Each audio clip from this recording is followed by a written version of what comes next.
Olá, boa tarde a todos, bem-vindos a mais um bate-papo de opções avançado. Eu sou Luiz Fernando Roxo e hoje é dia 19 de 7 de 2012, mais uma tarde super fria aqui em São Paulo, inverno feio, né, gente? O mercado hoje subiu 1,3, 1,4, 1,2 por aí, não lembro exatamente quanto foi. De qualquer maneira, a gente teve uma boa alta na Petro e uma leve queda, ou mercado praticamente neutro em Vale. Já temos algumas perguntas aqui no nosso bate-papo, no nosso chat. Quem tiver a fim de deixar a sua pergunta, ou deixar um comentário, ou fazer algum tipo de questionamento, fique à vontade, a hora é essa mesmo. E a gente tem aí pelo menos uns 40 minutos, 35, 40 minutos para bater papo sobre opções avançadas e sintam-se à vontade de perguntar aquilo que quiserem. Eu costumo, quando começo um livro novo, quando compro algum livro que acho interessante, indicar para vocês. A gente tem uma lista de leitura recomendada, é uma planilha comprida que a gente disponibiliza lá na central de planilhas. Eu gostaria que quem ainda não foi desse uma olhada. A gente tem, 60, 70 bons livros de finanças para serem lidos. E eu comprei um livro na última semana, chegou agora, eu comecei a ler faz alguns dias. Estou gostando bastante, foi indicado por um aluno, cliente nosso lá do Rio Grande do Sul, e o livro é super moderno, super legal, é esse aqui, ó, O Mito dos Mercados Racionais. Olhem lá, a editora é a editora Best Business e o autor é o Justin Fox, que foi editor da Time, que é um cara super importante aí, famoso na área de finanças, e o livro tem talvez umas... Quantas páginas tem? Deixa eu ver para vocês. 380 páginas, quer dizer, quase 400 páginas, e ele descreve o que aconteceu com aquelas finanças modernas que a gente tinha na década de 50 e 60, que a gente acreditava que funcionava, e por que deixou de funcionar, o que aconteceu com o mercado, que ele já não respondia às fórmulas e às métricas de risco do passado. E está aí explicando por que a gente vai precisar criar um novo parâmetro, uma nova teoria de controle de risco, porque a antiga já não serve mais há algum tempo, e a gente percebeu isso em 2008. Então é uma descrição da crise muito próxima, eu gostei bastante do livro. Agora vamos voltar aqui para o nosso bate-papo do chat. A gente já tem pelo menos umas 3 perguntas, então eu vou tirar do meu rosto a tela e vamos aqui para a planilha de opções e vamos começar a responder a pergunta da turma no mesmo tempo. Então vamos lá devagar e a gente vai ver bastante coisa interessante de opções avançada hoje. Vocês estão vendo aqui a planilha, eu dei um zoom para a gente enxergar um pouco melhor, e antes de começar a falar como é que estão as volatilidades e tudo mais, eu vou ler as perguntas. A pergunta que a gente tem aqui é do Daniel Stange, e ele diz o seguinte: Roxo, boa tarde, mais uma das minhas perguntas gigantes. A pergunta é a seguinte: é sabido que a volatilidade implícita sobe quando o ativo cai consideravelmente e cai ou sobe menos quando o ativo sobe. Isso faz com que os backtests com opções baseados na volatilidade histórica tenham pouca utilidade. Existe uma fórmula, ou como poderíamos montar uma, que calcule a volatilidade no passado, considerando essa peculiaridade no comportamento da volatilidade implícita? Desculpa, a gente ainda não estou 100% da gripe, culpa aí do tempo horrível de São Paulo. A pergunta sempre muito boa do Daniel, cada vez a gente consegue perceber que ele está conseguindo fazer uma abstração matemática e tendo uma capacidade de aprofundamento analítico muito grande, né? Isso é feito pelas opções, pensar profundamente em opções, em estratégias conjuntas, em arbitragens, faz com que a gente desenvolva e exercite a nossa capacidade intelectual. Eu sou uma prova de que a capacidade intelectual melhora muito com a dedicação aos estudos da matemática, com a dedicação aos estudos da complexidade, né, dessas relações complexas.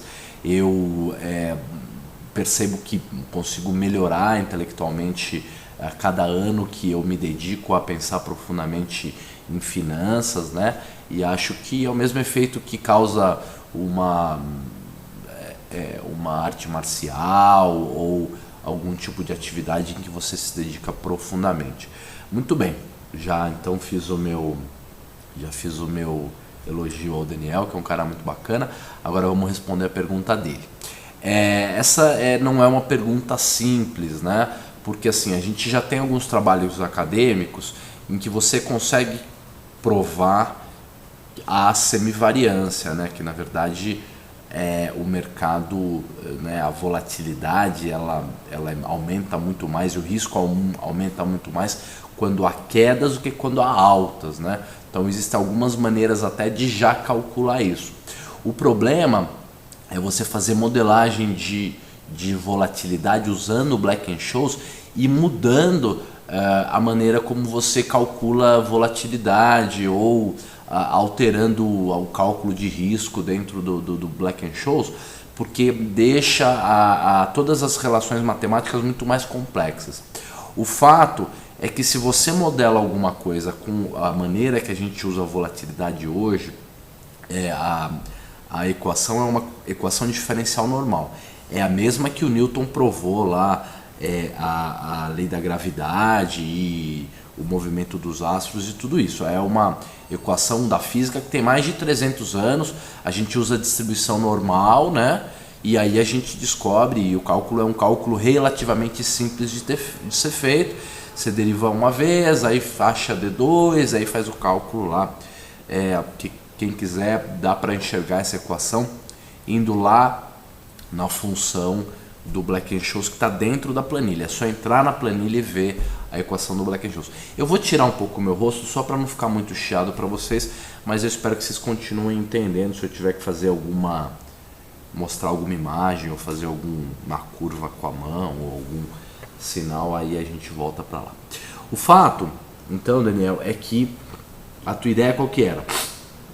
A tua ideia era fazer um tipo de cálculo que leve em consideração se houve uma queda ou uma alta no mercado e dê mais peso para a volatilidade quando o mercado cair. É como se a gente mudasse o cálculo da volatilidade, o cálculo tradicional da volatilidade, que é o cálculo do desvio padrão, e levasse em conta se houve uma alta ou uma queda, e a ideia seria dar um peso maior numa escala exponencial para quando há quedas.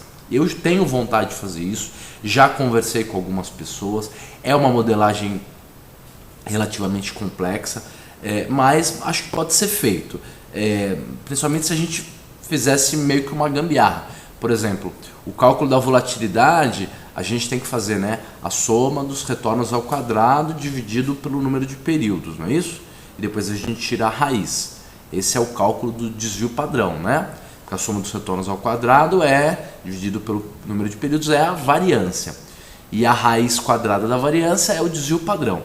Na hora que você pega isso aí e faz um tratamento LN, então antes de você fazer a soma dos retornos, antes de você elevar o retorno ao quadrado, depois que você eleva o retorno ao quadrado, você tira o LN dele. E aí depois você faz a soma. Então no começo da equação você tem que fazer um tratamento para que o tal do desvio padrão se transforme no cálculo da volatilidade, que são duas coisas diferentes. A diferença entre o cálculo do desvio padrão, que é aquele que a gente usa para muitos tipos de distribuição, principalmente distribuições que se assemelham à distribuição normal, ele se altera na hora que a gente vai fazer o cálculo da volatilidade, porque o mercado financeiro e a variação dos preços, ele segue um tipo de distribuição que não é uma distribuição linear, é uma distribuição logarítmica. Então, nesse sentido, está certo colocar o log, né, antes de fazer a soma dos retornos. O que a gente deveria fazer simplesmente era, na hora que você fosse pegar cada um desses retornos, né, e elevá-lo ao quadrado, a gente deveria ver qual é o sinal, se é o sinal positivo ou negativo, se é uma variação grande ou pequena, e dar um peso diferente. Teoricamente, se fosse um sinal negativo, a gente deveria dar um peso. Qual seria esse peso? A gente deveria fazer o cálculo da distribuição, comparar a volatilidade histórica com a volatilidade implícita, teria que ter uma série histórica de volatilidade implícita que a gente não tem. A gente deveria ver qual foi o impacto de pregões de alta e de pregões de baixa, o quanto que cada um impacta no aumento da volatilidade ou na diminuição da volatilidade. E aí, antes da gente elevar ao quadrado o retorno e depois fazer o tratamento LN nele, a gente deveria dar um peso. Então, se fosse, digamos, uma queda de 2% e uma alta de 2%, ele não entraria como mais 2% e menos 2%, que depois viraria todos sinais positivos, né? Para a gente saber a distância da média.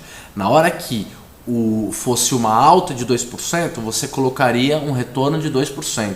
E quando fosse uma queda de 2%, uma queda, aí você teria que mudar e aumentar esse peso. Ao invés de ser um retorno de 2%, você daria um peso maior para essa queda, o que seria um retorno de 2,5%, 3%, 4%.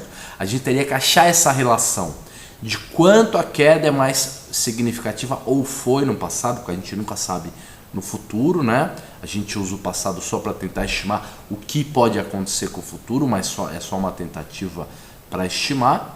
E aí que a gente daria um peso diferente na alta e na queda. Então eu já até te expliquei como é que seria a alteração do cálculo, mas teoricamente parece fácil, mas acho que levaria pelo menos de 6 a 8 meses para a gente conseguir desenvolver todos esses cálculos, principalmente porque a gente não tem séries históricas de volatilidade implícita no Brasil. Para ficar um pouco mais rápido esse processo, esse trabalho, o que a gente poderia fazer é pegar uma série histórica de volatilidade implícita americana, por exemplo, o próprio VIX, né, que é exatamente isso, a série histórica da volatilidade implícita, do SPY, né, do índice S&P futuro, e comparar com a volatilidade histórica, e aí você vê qual é a relação quando o mercado cai, quando o mercado sobe, o quanto que é o impacto, e aí incluir isso no cálculo da volatilidade. Daniel, será que você conseguiu fazer sentido isso que eu falei para vocês? Será que o resto da turma conseguiu entender? Tomara que sim, porque levou uns 10 minutos essa explicação, mas eu acho que é importante, ainda mais que a gente está falando de opção avançada, e acho que é uma boa maneira. Uma outra coisa muito importante em termos de modelagem seria usar outros tipos de distribuição. Por exemplo, já conversei muito com meu amigo Marcos Avejaneda, que é um dos maiores estudiosos quant do mundo. Ele é chefe da cadeira de finanças da Universidade de Nova York e ele é um cara muito legal. E ele me disse que eles estão fazendo modelagem de Black-Scholes usando, ao invés de distribuição normal, usando a T-Student 3, que é um tipo de distribuição que tem uma cauda bem mais gorda, né, bem mais longa e que faz bem mais sentido para o mercado financeiro. Então, só para a gente ter uma ideia como é que são as coisas. Muito bem, vamos agora partir para a planilha. Ainda bem que o Daniel entendeu, tomara que o resto da turma tenha entendido também, ou tenha pelo menos acompanhado essa lógica, porque a gente na verdade não solucionou nada, mas a gente aprendeu um pouco mais. Vamos lá, o papel de Petro estava mais ou menos 19,70, alguma coisa assim antes de fechar. Faltam 22 dias úteis para o fechamento, para o encerramento desse contrato Petro H, né? E a gente começa aqui na Petro H 17, que está 2,84. Depois a gente vai ver como é que está o cálculo da taxa dela. Eu vou até puxar aqui um pouco para a direita a planilha, e essa opção estaria pagando 0,83% no período, o que daria 0,79% de taxa ao mês, o que é uma taxa baixa. Veja como essa volatilidade dessa opção Petro H17 está mais baixa do que a H18, então de fato não é uma opção que está pagando uma taxa muito interessante, e dependendo do quanto você pagasse de custos, acabaria até gerando prejuízo, ou pelo menos você ganharia menos do que deixar o dinheiro parado na poupança ou no CDI. A Petro H18 está 1,94, o strike dela é mais ou menos R$18, ela está com uma volatilidade na faixa de 30,33, ela tem um delta de 87% e ela está pagando uma taxa ao mês de mais ou menos 1,29, com uma proteção de quase 10%, já é algo um pouquinho melhor, um pouco mais legal. Depois a gente tem a Petro H19, a Petro H19 está custando R$1,26, ela tem preço de exercício 18,83, é quebrado, não se confundam aqui, principalmente na hora de montar travas, borboletas, esse tipo de coisa. Perceba que uma borboleta com Petro H19, Petro H20, Petro H21 funcionaria, né? Fazendo a conta de cabeça aqui, você teria que pagar uns 21 centavos, vamos ver depois se é isso mesmo, mas ela funcionaria. Fazendo a borboleta Petro H20, H21 e H22 também funcionaria, porque elas são todas quebradas com 17 centavos de proventos que foram retirados do preço de exercício. As outras que são redondas tem que tomar cuidado para não deixar muito torto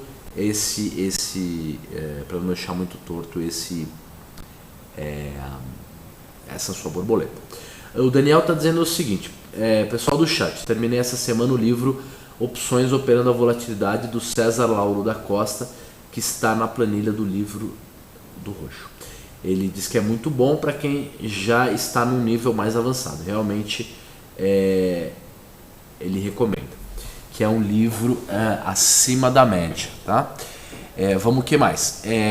Petro H20 está com 66 centavos, 19,83 é o strike dela, 28,37 é o que está pagando de vol, praticamente a mesma vol da Petro H19, e 3,96 seria o que você receberia de taxa se fosse exercido, mas temos que lembrar que essa Petro H20 é a primeira opção fora da grana, ela está 13 centavos aí fora do dinheiro, por isso que ela não tem VI, podem ver aqui, ela não tem VI, e consequentemente não adianta você simplesmente vender a opção e ficar esperando, porque aí você não ganharia essa taxa de 3,96. Para ganhar a taxa de 3,96, o mercado teria que subir um pouco mais, 0,5%, alguma coisa assim. A Petro H21 está custando 27 centavos, 20,83 é o strike dela, e a volatilidade na faixa dos 28% também, e ela está pagando uma taxa, estaria pagando uma taxa para quem fosse exercido se o papel subisse, passasse dos 20,83 de 6,87. Depois a gente tem a Petro H22, está custando 10 centavos, e a Petro H23 está custando 4 centavos. Alguns comentários que a gente pode fazer. Primeiro, a gente não tem nenhuma opção mais barata que custe mais da metade do que a opção do strike de cima. Por exemplo, 0,27 vezes 2 dá 54. 54 é 12 centavos mais barato do que os 66 centavos da Petro H20. Então, não há nenhuma oportunidade de ratio, aquele ratio que a gente faz 1:2, compra 1 quilo da mais caro, vende 2 quilos da mais barata e zera o ponta vendida no pozinho da mais curta, né? Então, a gente teria que já pensar em ir para uma opção mais longa para fazer um tipo de operação desse. Que mais? Vamos aqui simular algumas borboletas. Então, da Petro H19 para frente, vamos pôr uma compra aqui de uma quantidade de 1 kg da Petro H19, vamos pôr uma venda de 2 kg da Petro H20. Como eu falei, ela está custando uns 20 e poucos centavos, essa borboleta com miolo nos 20, dos 19,80, que é praticamente a opção no dinheiro, né? Então a gente comprou 21 centavos, é aquela conta que a gente tinha feito de cabeça. Não é uma fortuna de caro, eu não acho muito caro, mas a gente tem que lembrar que essa é uma borboleta que só vai valer no máximo R$1, né? porque a Petro hoje custa menos, então a gente está colocando uma distância de apenas R$1 entre as pontas. Vamos copiar essa borboleta toda aqui e vamos colar embaixo para ver como é que tá a borboleta de 20, 21 e 22. Por algum motivo ela está dando referência inválida ou é algum problema de cálculo. Não sei o que está acontecendo, não. Vou voltar aqui, ó. Houve algum problema. Sempre que der algum problema em planilha, a gente dá um Ctrl Z, que a gente chama de undo, né?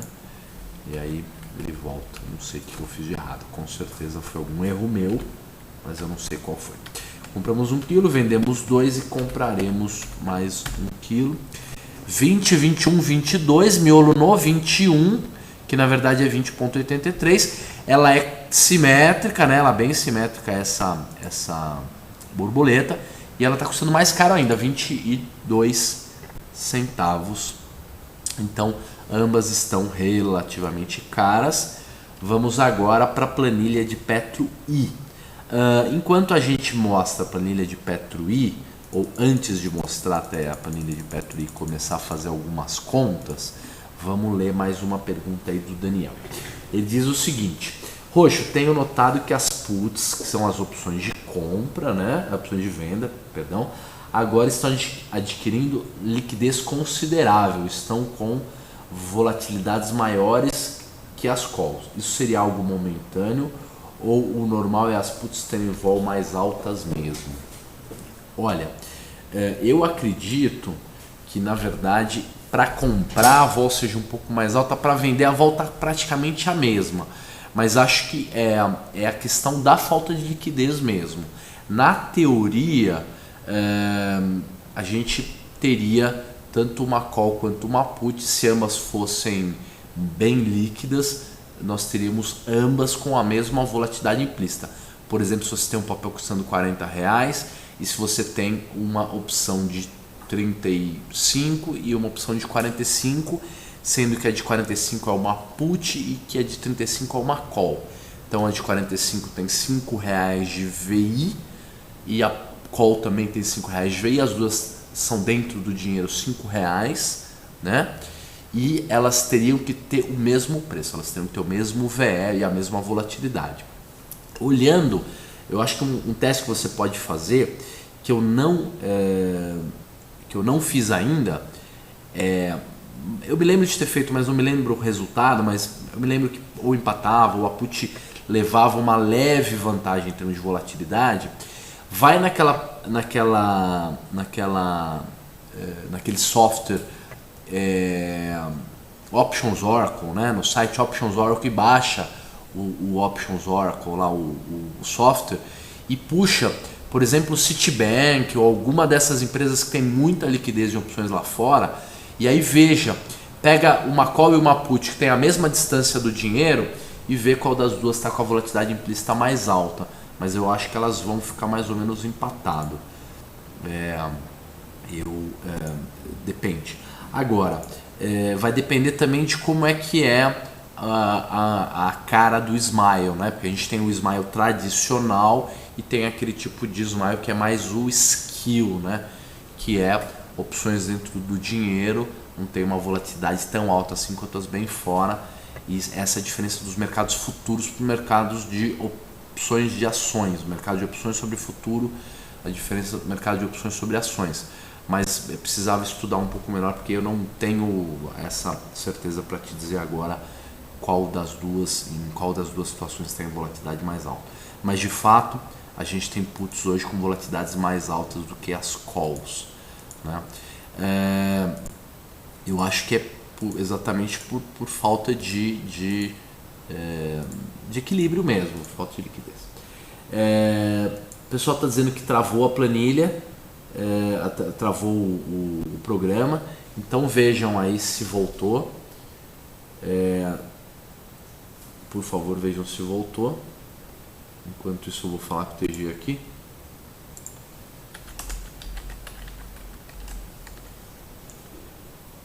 Vou colocar no meu rosto aqui. Se voltar, gente, vocês me avisam, por favor, tá? Eu vou permanecer online aqui. O software está gravando normal, acho que o problema é no site, né? No site do